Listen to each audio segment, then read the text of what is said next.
I'm a librarian, among other things. I've worked as a teacher, a librarian, a college professor, but more than that, I was a student. And as a student growing up in New York City, when the school doors closed, the public library doors opened. And it's interesting that we should have to lose the public commons. It's not just libraries they're closing.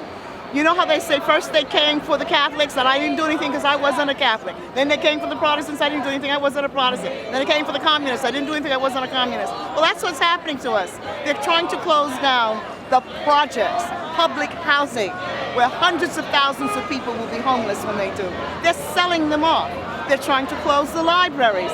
They're selling them off to developers. They're going to close 2 hospitals in Brooklyn. And they've already closed some hospitals in Manhattan. And all of this is in the name of, we've got to have a war and we've got to finance it.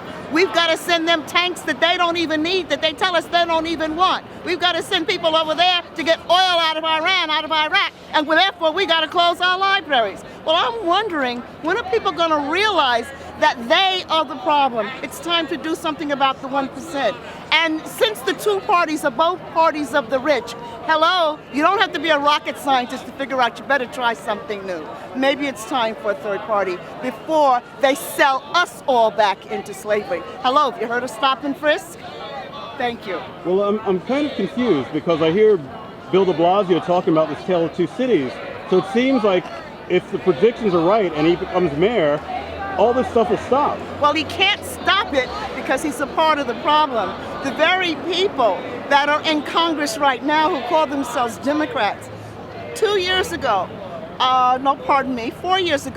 when Congress first changed over from Bush 1 to Bush 2, i.e. Obama, the Democrats had a majority. I want to repeat that to every American citizen who can still think for themselves.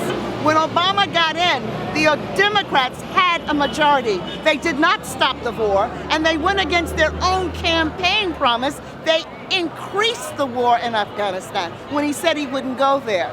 He claims that after the bailout, there would be some economic change. The banks were supposed to roll over that bailout to the rest of us. We were supposed to be able to get loans at 3%. Anybody seen a loan at 3% lately from Citibank? I sure didn't get it. So the problem is us. We are addicted to the mythology of a 2-party system. And both parties are funded by the same group that has taken over, has kidnapped our democracy. You're talking about the corporations. So you do need to look at a new paradigm. It's time for a 3rd-party system, a 4th-party system, and I'm hoping people will go there and pull the lever down for the Green Party for once. Great, thank you so much.